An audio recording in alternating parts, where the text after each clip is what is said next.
First it was beef burgers, now it's lasagna and bolognese. The list of products found to contain horse meat just keeps getting longer, as do the questions about how, where and when this contamination occurred. The food chain is incredibly complex, and we know of 2 supply routes. In Poland, there are 2 factories which sell meat to a firm in Hull. This then supplies meat to a company in Ireland, which sells meat on to processors which make burgers for Tesco, Aldi, Asda and Burger King in the UK. Another route starts in France, where the firm Commergel sells meat products to Findus and Aldi. It has a factory in Luxembourg which gets some of its meat from Romania. It's emerged Findus might have known about problems with their meat for 6 months. A Labour MP's claim to have seen a letter from the company warning retailers its raw materials might have been suspect since August last year. Findus has yet to comment but has published more public apologies to its customers. Last night, Aldi confirmed tests on its frozen lasagnas and bolognese also found up to 100% horse meat.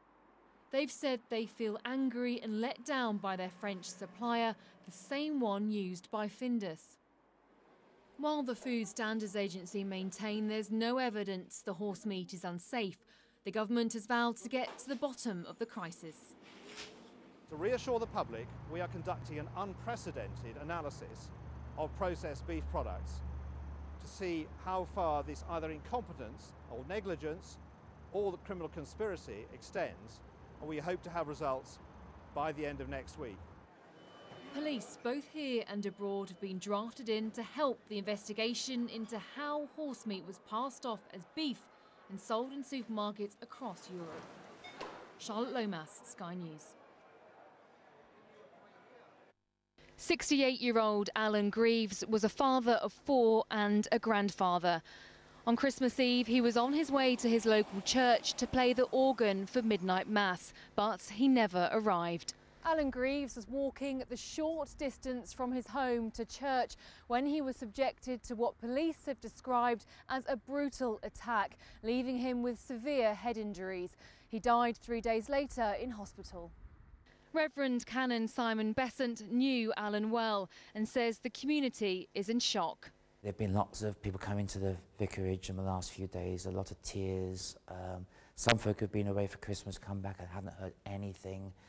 And there have been these days when Alan was in intensive care, but we knew that he was being very severely brain damaged. The assault was very violent, and we knew that his chances were not good. The family have a strong Christian faith, but the pain has been very great. And they are doing their best at this time, but of course it's emotionally and physically exhausting for them. So far, South Yorkshire Police have found no motive for the attack and are appealing for people with information to come forward. Nobody can think of a possible motive for why anybody would attack Mr Greaves in any way. And the response from the community has been exceptional, and I'd just like to appeal for that support to continue. We have not found a weapon, but from looking at the injuries that have been sustained, it's quite possible that a weapon was used. The investigation continues to try and find out why a pensioner was the victim of such a vicious murder. Heartfelt tributes to the gentle man who touched the lives of many in this tight-knit community. The people here are still reeling in shock at the murder of 68-year-old pensioner Alan Greaves.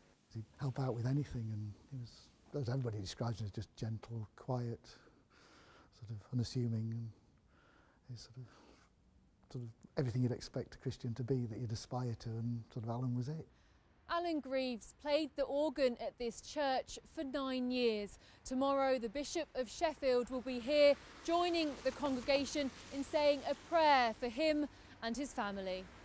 Alan and his wife Maureen volunteered lots of their time to help others less fortunate. This video, filmed by the church army, shows them at work in their community. Those who knew them are horrified at what's happened. This is a couple who, serve the shut-in elderly, bring them food. They look after children. They run kids groups. It's grim. It's awful. I spoke to Maureen yesterday morning when I heard the news, and she's devastated. South Yorkshire police are still hunting for clues to the murder. An extensive forensic search was carried out at a property in the area, but police did not confirm if it was connected to the case. As police investigations continue, so do tributes to Alan Greaves. Flowers cover the place where he was brutally attacked, just minutes from his home on Christmas Eve.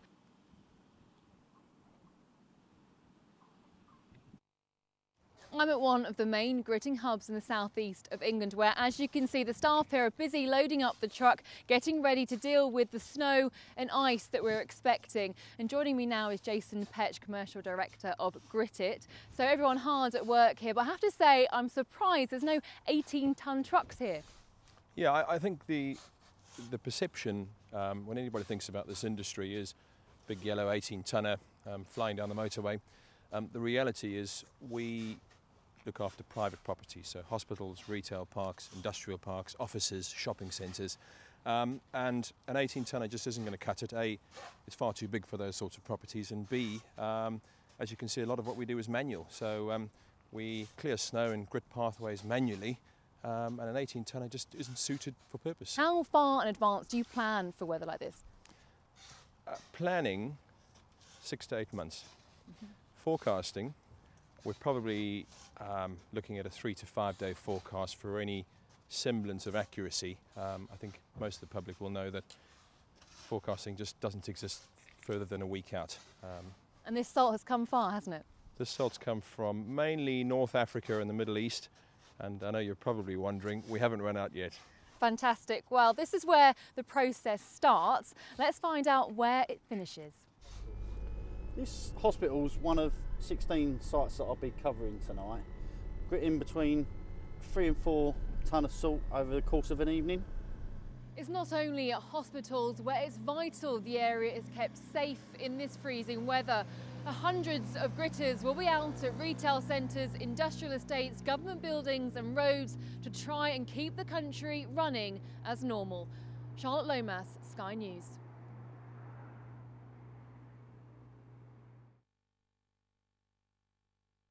As the bitter temperatures take hold, these gritters roll into action. In Birmingham alone, 120 tonnes of salt has been spread onto the city's roads to stay one step ahead of the icy conditions. Snow has already hit northern parts of the UK and more is expected across the country. The Highways Agency says it's well prepared and ready to keep Britain's roads moving. The lessons have been learned from the past, and we're fully confident that we have all the resources that are required to deliver for even the most severe of weather outcomes. It's not just the Highways Agency keeping a close eye on conditions. Private gritting companies like this one are bolstering their resources and working around the clock to ensure places like retail parks and airports and vital services, including hospitals, stay open and stay safe. And to do this, they need the right equipment. At a main gritting hub in the southeast of England, they've been busy strengthening their fleet and taking extra measures. Drive carefully and make sure they put extra application down. Okay. As the weather looks set to get worse. The whole day we've been driving around, getting our snow brackets fitted on our vehicles. There's one here behind us. And we've been getting extra teams in place. There's a few hospitals that we need to make sure are running 24 hours a day. The Met Office has issued an amber warning for some of the UK, meaning that people should be prepared for the risk of disruption. While snow falling in winter is nothing new, it can cause chaos. At Manchester Airport, they've been gritting the runways, hoping it will be enough to keep planes running on time. Because no one wants a repeat of this. Scenes at Heathrow in December 2010 when a blizzard shut the airport for days. With the severe weather forecast to continue over the coming days, millions will be waiting to see if this time Britain can cope. Charlotte Lomas, Sky News. Harrow! Watching a game of rugby may never be the same again. These pictures, filmed by a tiny camera attached to the referee's shirt, provide a totally different perspective of the action on pitch and have so far proved a hit with referees. I was gobsmacked really by the quality of the footage that came from it. The quality of the filming from this one little camera that was worn on the chest of the referee blew me away really. And I thought from that point on, I thought there's something in this for us. Remember, go for it with 2, brother, okay? RefCam, as it's known, is being trialled at the moment, but if successful, would add to the microphones rugby referees already wear, so fans will soon have the eyes and ears of the referee. Similar technology is already in use in cricket, Umpire Cam offering this unique angle. There's been calls for football to follow suit. Some people feel ref mics and cameras might also avoid a repeat of the Mark Clattenburg case, when the referee was wrongly accused of using inappropriate language towards a player. But there's division over whether this would be effective. I don't want the general public to listen in to conversations between referees and players on the field. I don't want that at all, because I think there's a lot of interaction, there's a lot of man management. You'd be fascinated how much players talk to referees and referees talk to players, and that is a way of dealing with them. It's a very effective tool that the referee uses to keep control of matches, to be proactive. Rugby is leading the way when it comes to embracing new technology for the benefit of the viewer and the sport. Tools like RefCam could be a sign of what's to come. Okay, goal, half time. Charlotte Lomas, Sky News. For the people of Lost Withiel, it was another anxious night as the River Foy remained swollen, with more rain expected. Right across Cornwall, the already saturated ground, combined with a new weather front, continued to prove dangerous. This weather, it really has been horrendous because it's been going on for day after day. There is a weather system moving through the UK that we've got to keep a close eye on, going up through the southwest Midlands, up to the northeast. It's really important that people remain flood aware, flood alert. The ground is saturated. Rivers like this are absolutely swollen. It's from the air the scale of the flooding becomes apparent. In Malmesbury, the water reached 3 foot in conditions not seen for 70 years. The Environment Agency saying 800 homes were underwater nationally, some 70,000 more are at risk. This morning, nearly 300 flood warnings were in place in England and Wales, with a further 2 flood alerts in Scotland. The main message is if they know this is coming, is to just get whatever personal property they've got to as high a point in their house as they can, make sure there's nothing going to be affected in terms of electrics or the water, and just stay as safe as possible, and if we're needed, call us. The weather front, which brought heavy rain and devastation to southern England, is now moving north. Motorists are being told to take extra care during this morning's rush hour, as many roads remain closed due to surface water. We're going to see an enormous volume of work coming in, lots of people travelling to and from work.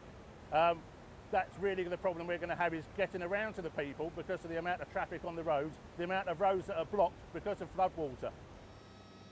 From Cornwall to Teesside, people are expecting yet more rain, hoping that the flood defences already in place will work, but preparing for the worst.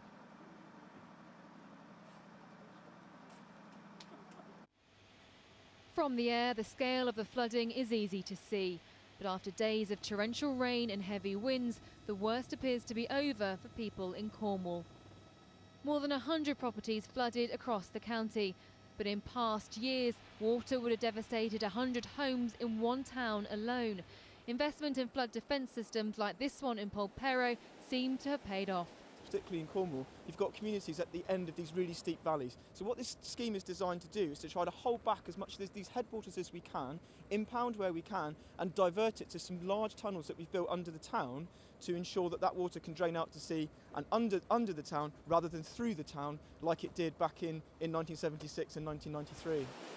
The scheme cost £6 million, and as far as local residents are concerned, it's money well spent. If we hadn't had that tunnel, the damage in the village would have been enormous, because there was certainly more rain and more water than there was in the previous 2 floods.